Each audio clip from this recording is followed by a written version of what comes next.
جتنا بھی ہم شکر اللہ سے اللہ کے یہاں ادا کریں وہ کم ہے۔ اس بات میں تو کسی کو شک نہیں ہے کہ اس دنیا کے بعد ایک دنیا ہے جہاں پر ہم سب کو اللہ کے یہاں جانا ہے، ملنا ہے، اور وہاں پر اس دنیا کا حساب اور کتاب پیش کرنا ہے۔ اس دنیا میں ہم لوگوں نے کیا کیا وہ سب کا سب اس دنیا میں اللہ کے سامنے ہمیں اس کا جواب دہ ہونا ہے۔ اگر بھلا کام کیا تو اس کے تعلق سے انعام ملے گا، اگر برا کام کیا تو اللہ کے یہاں اللہ کے سوالات کو جواب دینا پڑے گا، اس کو بتانا پڑے گا۔ یا اللہ تعالیٰ اپنی رحمت سے معاف کرے۔ تو یہ زندگی بہت بڑی نعمت ہے، بہت بڑی نعمت ہے، اور زندگی میں انسان کو اللہ تعالیٰ مومن بنا کر کے رکھے، مسلمان، اللہ تعالیٰ ہمیں مسلمان گھر میں پیدا کیا، کلمے کی توفیق عطا فرمائی، ہے اس سے بڑی نعمت ہے۔ اور رمضان المبارک اللہ تبارک و تعالیٰ نے عطا فرمایا۔ آج 2 تراویحیں ہو گئیں، دوسری تراویح ہم لوگ پڑھ کر کے آئے ہیں، اور پھر فوراً میں کلاس کے لیے آپ کے سامنے حاضر ہو گیا، چونکہ آپ سب سے وعدہ تھا۔ یہ اللہ کے لیے بہت بہت اللہ کی طرف سے بڑی نعمت ہے۔ رمضان کا ملنا اللہ کی طرف سے بہت بڑی نعمت ہے۔ رمضان کے وقت دیکھتے ہیں کہ ہم لوگوں کے دل بھی دوسرے ایام کے مقابلے میں تھوڑا زیادہ اللہ کی طرف جڑتے ہیں، اور رمضان کے موقع پر جو انسان اپنی اصلاح نہیں کر پاتا ہے، نیکیوں کی طرف نہیں لپک پاتا ہے، نہیں جھپکتا ہے، اور خیر کے کام میں زیادہ حصہ نہیں لیتا ہے، روزے کی توفیق نہیں ہوتی ہے اس کو، وہ صدقہ خیرات نہیں کرتا ہے، قرآن کو سیکھنے، اس کو تلاوت کرنے اور اس کو سمجھنے کی کوشش نہیں کرتا ہے، تو پھر شاید وہ رمضان کے علاوہ دوسرے مہینے میں تو اور مشکل ہے۔ کیوں؟ کیونکہ رمضان کے مہینے میں اللہ تبارک و تعالی کیا کرتے ہیں؟ سلسلۃ الشیاطین، شیطان کو کیا کرتے ہیں؟ جکڑ لیتے ہیں۔ تو شیطان کو جکڑ لیتے ہیں، تو ایک جو مین شیطان ہے جو کہ ہمیں بہکاتا ہے، ہمارے جو نفس ہے اس کو وہ برائی کی طرف لے جانا چاہتا ہے، تو وہ شیطان قید ہو جاتا ہے۔ ہاں، اب ایک نفس والا شیطان ہے، چونکہ نفس کو عادت ہے برائی کی طرف پورے 11 مہینے میں اس طرح کرنے کی، تو تھوڑی بہت جو گناہ ہے یا پھر جو نفس کی خواہش ابھرتی ہے وہ ہمارا پرسنل نفس والی خواہش ہے۔ تو اس میں کیا ہوتا ہے، بڑے سے بڑے دنیا دار یا جو بہت بے راہ روی کی زندگی گزارتے ہیں، عام طور سے ان کو بھی مسجد کی توفیق مل جاتی ہے، نماز کی توفیق مل جاتی ہے، روزے کی توفیق مل جاتی ہے اس رمضان کے مہینے میں۔ اور اگر کوئی اس رمضان کے مہینے میں اس کی قدر نہیں کر رہا ہے، اس کے ایک ایک لمحے سے فائدہ نہیں اٹھا رہا ہے، اس کے روزوں کی قدر نہیں کر رہا ہے، اس کے رات کی قدر نہیں کر رہا ہے، تراویح کی قدر نہیں کر رہا ہے، اور جو سیکھنے سکھانے والی محفل ہے قرآن کی تلاوت کی پابندی نہیں کر رہا ہے، قرآن کو سیکھنے کی کوشش نہیں کر رہا ہے، تو پھر کیا ہے؟ ایسے لوگ بہت خسارے میں ہیں، بہت خسارے میں ہیں۔ تو اللہ کا بہت بڑا کرم ہے، بہت بڑا احسان ہے کہ اس نے ہمیں تمام مشغولیت کے ساتھ رمضان کے اس مبارک موقع پر بھی کچھ کہنے سننے کا، اور خاص طور سے اپنے مقدس کلام کو سیکھنے کے لیے کچھ موقع عنایت فرمایا۔ میں بھی اللہ کی بارگاہ میں شکر گزار ہوں کہ اس نے مجھے اس قابل بنایا کہ میں آپ کے سامنے کچھ پیش کر رہا ہوں، اور آپ بھی اللہ کا شکر ادا کریں کہ اللہ نے ہمیں توفیق عطا فرمائی۔ اب اللہ سے دعا کرتے ہیں کہ اللہ تعالی ہمیں اس کلاس کے ذریعے سے جو ہم قرآن کو سیکھ رہے ہیں اسے ہمیں اپنی زندگی میں نافذ کرنے والا بنائے۔ ایک کام ایسا کر لیجئے کہ موبائل کو، یہ جو میری اسکرین ہے اس کو پن کر لیجئے، ہے نا، اور پھر اس کو اس طرح سے کر لیں گے تو بڑا بڑا دکھے گا نا، اس طرح موبائل کو اس موڈ میں کر لیجئے تاکہ جو پیچھے اسکرین ہے وہ پوری آپ کو شو ہو۔ ٹھیک ہے، دیکھیے 3 چیزیں ہم لوگ کریں گے اس میں پورے رمضان میں انشاءاللہ ہم لوگ سورہ یاسین کی تفسیر پڑھ لیں گے، ٹھیک ہے؟ سورہ یاسین کی تفسیر انشاءاللہ اس رمضان میں ہم کور کر لیں گے روزانہ، تھوڑے چونکہ آدھے گھنٹے کی کلاس چلنی ہے، تھوڑا بہت آگے پیچھے ہو جائے گا، تو اس میں ہم کیا کریں گے، اس میں ہم انشاءاللہ پوری کی پوری رمضان، یہ جو سورہ یاسین ہے اس کے معنی کو اور اس کے جو مفہوم، جو میسج اللہ تعالیٰ دے رہے ہیں اس کو سمجھنے کی کوشش کریں گے، اور درمیان میں رمضان کی فضیلت اور اس کے جو احکام ہیں اس کے تعلق سے بھی بیچ بیچ میں ہم لوگ تھوڑی تھوڑی کبھی کبھی باتیں کرتے رہیں گے۔ ٹھیک ہے، سمجھ میں آیا سب کو؟ ٹھیک ہے، ٹھیک ہے، ٹھیک ہے، ٹھیک ہے، ٹھیک ہے۔ ٹھیک ہے، کچھ ہماری بہنیں اس سے پہلے جو ہمارا قرآنک لینگویج کی کلاس چل رہی ہے اس میں سورہ یاسین پڑھائی گئی ہے، وہ جوائن ہے تو وہ ریپیٹ ہو جائے گا ان کا، اور جو ہماری نئی بہنیں ہیں ان سب کے لیے بالکل سورہ یاسین نئے سرے سے سیکھنے کا موقع ہے۔ اور آج چونکہ پہلی کلاس ہے تو میں آپ سے کہوں گا کہ ایک اچھی سی ڈائری بنا لیجئے اور اس کے ہیڈنگ پہ ڈالیے تفسیر میری ڈائری ڈال دیجیے اوپر، ہے نا، میری قرآن ڈائری، اس کی ہیڈنگ ڈالیے کیا، میری قرآن ڈائری، موٹے الفاظ میں اس کے اوپر لکھیے، نیچے اپنا نام لکھیے اور پھر اس کے نیچے رکھیے تفسیر سورہ یاسین، اور یہ رمضان کی جو مہینہ چل رہا ہے اس مہینے کو ڈال دیجیے، ہے نا۔ اس کو بالکل خاص نوٹ بنانا ہے انشاءاللہ، صرف یہ کوئی ویسے شوق کے لیے سننا چاہیے لیکن صرف سننا نہ رہے، اس کو نوٹ بنائیے، آپ کی زندگی میں ایک نوٹ بن جائے، سورہ یاسین کا مطالعے کا نوٹ بن جائے۔ کریں گے انشاءاللہ سب؟ ہاتھ اٹھائیے۔ ہاں ٹھیک ہے، کتنے لوگ آلریڈی پہلے سے نوٹ بنا رہے ہیں؟ ہاتھ اٹھائیں، رائز ہینڈ کریں۔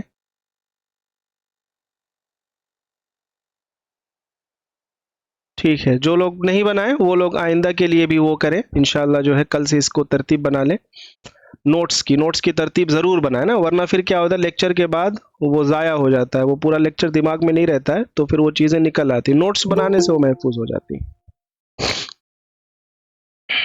ٹھیک ہے چلیے، بسم اللہ الرحمن الرحیم۔ سورہ یاسین انشاءاللہ ہم پڑھیں گے آج، سورہ یاسین۔ سورہ یاسین یہ جو سورت ہے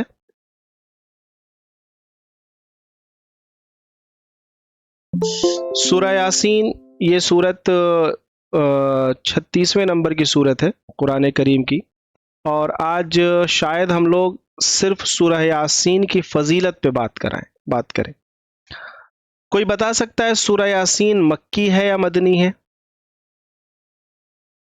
مکی ہے۔ سورہ یاسین مکی ہے۔ مکی سورت کسے کہتے ہیں؟ جو ہجرت سے پہلے نازل ہوئی۔ جو ہجرت سے پہلے سورت نازل ہوتی ہے اس کو مکی کہتے ہیں۔ آپ دیکھتے ہوں گے کہ جب بھی جو سورتیں ہوتی ہیں ان میں عام طور سے دو طرح کے ڈیوائیڈ ہوتے ہیں، ایک وہ مکی سورتیں اور ایک مدنی سورتیں۔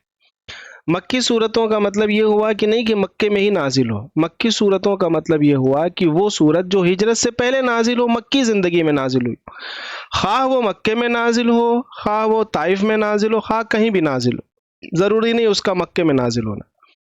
اور اسی طرح سے مدنی صورتیں وہ صورتیں کہلاتی ہیں جو ہجرت کے بعد نازل ہوتی ہیں۔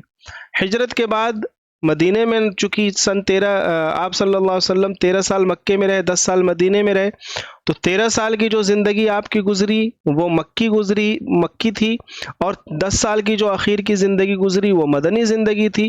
تو جو 10 سال کے آخر یعنی ہجرت کے بعد جو صورتیں نازل ہوئیں، خواہ وہ مدینے میں نازل ہوئیں، خواہ وہ کہیں نازل ہو، یہاں تک کہ حجۃ الوداع کے موقع پر مکے میں نازل ہو، وہ صورتیں کیا کہلائیں گی؟ مدنی صورت کہلائے گی، ہے نا، مدنی صورت کہلائے گی۔ تو سورہ یاسین یہ کیا ہے؟ سورہ یاسین 36 نمبر کی صورت ہے۔ قرآن میں ٹوٹل کتنی صورت ہیں؟ کون بتا سکتا ہے؟ 114۔ اچھا 114 صورت ہے۔ باقی لوگ بھی رسپانس دیتے رہیں، 114 صورت ہے، ٹھیک ہے۔ ابھی ہم بات کرتے ہیں انشاءاللہ کہ سورہ یاسین کے فضیلت کے تعلق سے، سورہ یاسین کی کتنی فضیلت ہے، سورہ یاسین کی کتنی فضیلت ہے۔ تو دیکھیے ایک صحابی ہیں معقل بن یسار رضی اللہ تعالی عنہ، وہ روایت کرتے ہیں کہ رسول اللہ صلی اللہ علیہ وسلم نے فرمایا، کیا فرمایا؟ یاسین قلب قرآن ہے۔ یاسین کیا ہے؟ قلب قرآن ہے نا، یاسین قلب القرآن، قرآن کا دل کیا ہے؟ وہ سورہ یاسین ہے۔ قرآن کا دل ہونے سے مطلب کیا مراد ہے؟ قرآن کا دل ہونے سے مطلب کیا مراد ہے؟ اس کا مطلب جیسے یہ نہ سمجھا جائے کہ قرآن کیا ہے، قرآن کا جسم ہے۔ ہر چیز کی جو اگزامپل دیا جاتا ہے اس مثال کا مطلب یہ نہیں سمجھنا چاہیے کہ وہ مثالیں اس واسطے دی گئی ہیں کہ ہم اس کو صحیح سمجھیں، جیسے کہ کچھ مثالیں ہوتی ہیں اللہ تعالیٰ کے تعلق سے کہ اللہ کا ہاتھ ہے، ید اللہ علی الجماع، جماعت کے اوپر اللہ کا ہاتھ ہے، اس طرح کی حدیث ہے، کچھ آیتیں بھی ہیں۔ تو اس کا مطلب یہ نہیں کہ وہ کیا ہے، وہ بیدہ الملک،